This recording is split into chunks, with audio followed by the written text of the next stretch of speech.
Za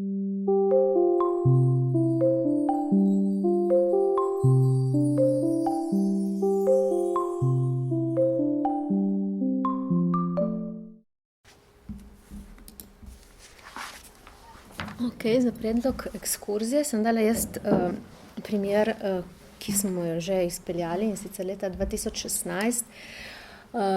Je bilo to Pot prijateljstva in raziskovanja 3 se je imenovala. Številko 1 in 2 so vodile druge kolegice. Sodelovala je Osnovna šola Valentina Vodnika iz Ljubljane, in sicer učenci 4. razreda in naši učenci 9. B razreda.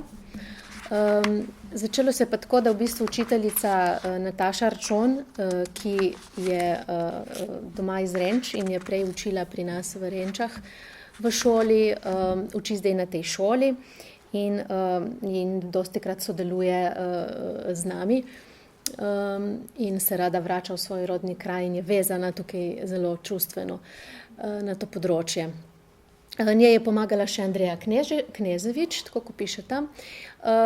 V šoli Renče smo pa sodelovali Mojca Saksida, ona je bila razredničarka tega razreda in jaz, ker sem jih učila tisto leto zgodovino.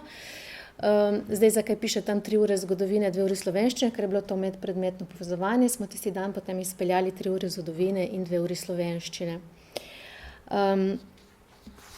Če laš naprej. Zdaj v bistvu tako, učenci 9. razreda so se že pred tem pripravljali tako, da pač iz zgodovinskega okvira so štartali, da so se pripravili tako, da bojo oni vodili, ne. Se pravi, oni so pripravili se po skupinah, kako bojo prevzeli otroke iz 4. razreda in jih potem predstavili to pot.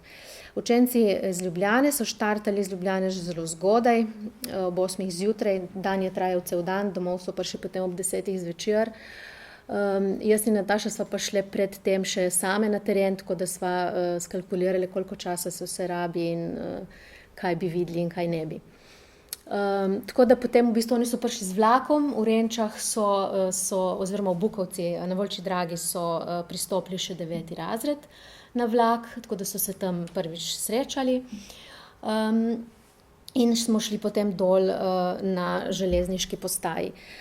Tam so pač, najprej so si ogledali vlak, ta staro lokomotivo, potem pa smo se v bistvu postavili na sred Trga Evrope. Njim je bilo zelo zabavno tam, kako to držijo, kako stojijo na sred meje, se potem bo tudi fotografije, se lahko daš naprej. In potem smo tam so spet prvič vodili že otroke in povedali malo o zgodovini, kje sploh smo, zakaj smo tam in tako.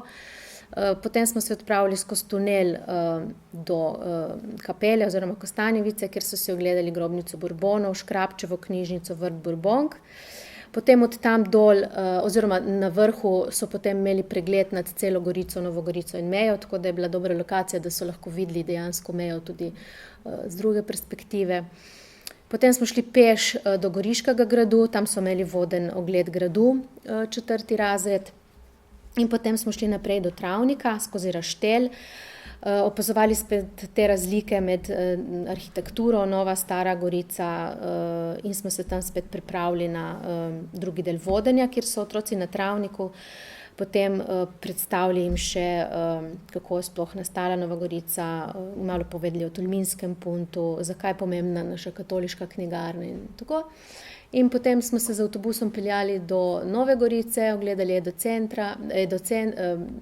Center, se sprehodili po Bevkovem, vse te glavne stavbe opisali, katere so, pojedli kosilo v Pionirčku in obiskali Borov Goziček, kjer so imeli pač čas zase in potem nazaj. Zdaj prebrala bi še, kako so doživljali to, kako je doživela to ena učenka 9. in kako mogoče 4. Devetošolci smo se zjutraj zbrali na železniški postaji Volčja Draga in se z vlakom odpeljali v Novo Gorico, kjer smo spoznali učence iz Ljubljane. Najprej smo se ustavili pri muzejski lokomotivi ob železniški postaji, kjer so si četvrtošolci ogledali notranjost lokomotive. Pot smo nadaljevali do Trga Evrope. Tu smo se devetošolci prvič preizkusili v vlogi vodičev. Nato smo odšli skozi Kostanjeviški tunel do Kostanjevice, kjer nam je vodička povedala veliko zanimivih stvari. Še posebej smo bili navdušeni nad grobnico Burbonov, vrtom Burbonk ter Škrabčevo knjižnico. Preden smo se peš odpravili na Goriški grad, so nam četrtošolci zapeli pesem Vstala Primorska. Medtem, ko so si ogledovali Goriški grad, smo mi skupaj z učiteljico Natašo in učiteljico Mojco odšli skozi Raštelj do Travnika, kjer smo si privoščili kepico sladoleda. Po povratku četrtošolcev smo jim povedali nekaj o Tolminskem puntu in se nato s polnim mestnim avtobusom odpeljali v Novo Gorico. V gostišču Pionirček smo pojedli dobro kosilo in imeli nekaj prostega časa, ki smo ga izkoristili za zabavo na igralih. Na koncu smo odšli še do Eda centra, kjer smo izvedeli nekaj o življenju Edvarda Rusjana in nato peš do železniške postaje. Tako se je zaključilo naše druženje. Imeli smo se zelo lepo, saj smo se tudi mi veliko naučili. Z mlajšimi učenci smo se spoprijateljili, zato upamo, da bomo izvedli tudi pot prijateljstva in raziskovanja 4. Zdaj pa četrti, ki je tak še malo bolj zabaven. Že dolgo sem se veselil dneva, Nastja Knez je to napisala, 9b. Že dolgo sem se veselil dneva, ko smo se odpravili na ekskurzijo v Novo Gorico. Že ob 7 uri smo se zbrali v avli in se z avtobusom odpeljali na železniško postajo. Vlak je bil že tam in kmalu smo lahko vstopili.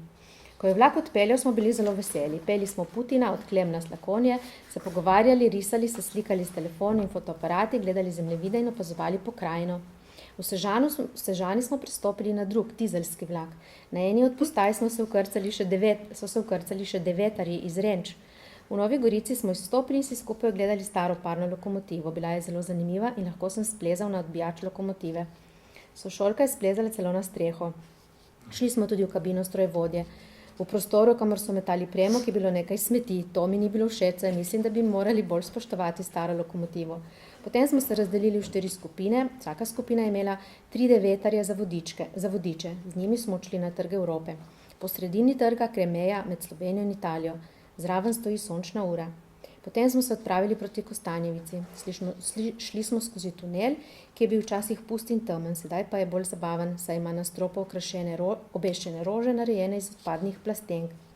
Na Kostanjevici smo si ogledali cerkev. Izvedeli smo, da je bila cerkev med prvo in drugo svetovno vojno bombardirana, da je potres skoraj porušil strop, pa so ga potem podprli z lesenimi palicami. In najbolj zanimivo, da so pod cerkvijo v krstah zaprti francoski kralj Karl X, edini kralj, ki je pokopan v Sloveniji, neki Henrik V, pa še ne vem, kdo vse.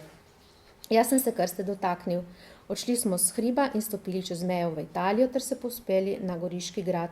Ima zelo mogočno obzidje in zelo lep razgled. Bili smo zelo lačni, zato smo se z avtobusom odpeljali v Slovenijo na sladoled. Naročil sem Kinder Bueno in jagodo, njami.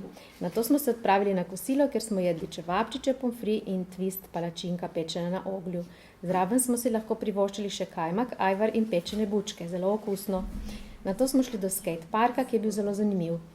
Tisti rolkarji so zelo dobri, skačejo stopnic in se drsajo po stopnicah ter podobne reči. Potem smo šli pa še v bližnji Borov gozdiček, zna super plezala iz vrvi. Sošolec pravi, da je gor splezal 24krat, a jaz mu ne verjamem. Nažalost smo prekmalu zapustili igrišče in odhiteli na železniško postajo. Na vlaku smo se spet zabavali. Učitelji so nam dovolili igrati igrice na telefonih, a brez hrupa. V vlaku je zabučalo od navdušenja. Ker smo se pri igricah preveč razživeli, smo morali telefone pospraviti. Ko smo se peljali mimo moje babice, sem mahal. V Ljubljani smo na železniški postaji z navdušenjem planili v objeme svojih staršev. Doma sem hitro smuknil pod odejo, zadovoljen s prečudovitim dnem. Matej Mazet, 4. razred. To je bila ena taka fajna ekskurzija. Je pa res, da v bistvu 9. razred vsako leto obišče, ima to ekskurzijo Gorica, Solkan. Letos so obiskali tudi muzej v Vili Bartolomej, kjer je ta začasna razstava Meja. Tako da 6. razred obiščejo Srednjeveško Gorico in 4. razred ima tudi vsako leto ekskurzijo v Novo Gorico in Trg Evrope. Tako da to nekako imamo v praksi. No, da.